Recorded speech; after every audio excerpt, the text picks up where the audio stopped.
కళ్ళలోకి కన్నీరు రాగానే మాట కొంచెం తడబడుతుండగానే ఏమైంది మామా అంటూ అడిగే గొంతు వీరా.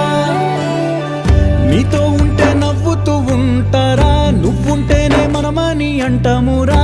కారణాలు దొరకవు నువ్వు దూరం పోవాలన్నా, నీకు నాకు మధ్యలో దూరం రావాలన్నా. వద్దు అంటూ ఆ క్షణాన్ని ఏడుస్తూ ఆపనా. గమ్యం చేరే పయనాన్ని స్నేహం ఆపుతుందా. నీ మంచే కోరి పొమ్మనేంత ప్రేమే మాకు లేదా. అల్లుకున్న తీగతో కలుసుకున్న కులం, స్నేహమన్న మాటలో ముచ్చటైన ముకురం. అందమైన జీవితం పంచుకున్న దోస్తులు.